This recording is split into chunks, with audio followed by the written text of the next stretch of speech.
হাতের একটা আংটি, তার মধ্যে লেখা কোরআনের ছোট্ট একটা আয়াত, ইন্না মা ইয়া রব্বি, নিশ্চয়ই তোমার রব তোমার সাথেই আছেন। এই কোরআনের আয়াতটা দিয়ে প্রমাণিত হয় আয়াতুল্লাহ আলী খামিনি কতটা আল্লাহর উপরে ভরসাশীল মানুষ ছিলেন। দেখেন, ৮৬ বছরের একজন বৃদ্ধ মানুষ যেই সময় আমার দেশের মানুষেরা মরার জন্য প্রস্তুতি গ্রহণ করে, ঠিক এই ৮৬ বছর বয়সেও তিনি সিংহের মতো দুনিয়ার সাম্রাজ্যবাদী শক্তিদের সামনে তিনি মাথা উঁচু করে রেখেছিলেন। আমার কাছে কেমন যেন মনে হয় জীবিত খামিনির চাইতেও শহীদ খামিনি এখন আরো শক্তিশালী। তবে তারা ভুল করে বসছে। দেখবেন এবারেই এমন কিছু পরিবর্তন হবে, দেখছেন না? পুরো মধ্যপ্রাচ্যের জালিমদের সাম্রাজ্যবাদীদের যে স্টেটগুলো আছে অলরেডি কিন্তু তামা করে দেওয়া হচ্ছে।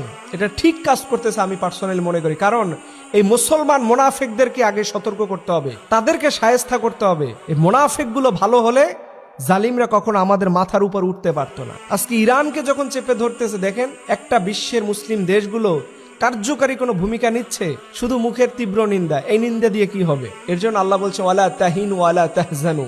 তারা ঠিকই কোরআনের আয়াত ফলো করে। আজকে দেখলাম বাংলাদেশের অনেক বড় বড় আলেমরা খামিনিকে বিচারের কাঠগড়ায় দাঁড় করাইতেছে।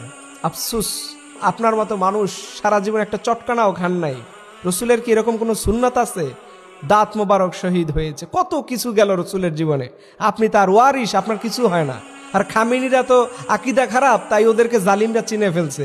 আপনারা জালিমরা বন্ধু মনে করে। মনে রাখবেন, কাফেররা যখন আপনাকে বন্ধু মনে করবে তখন আপনার ভিতরে ঝামেলা আছে।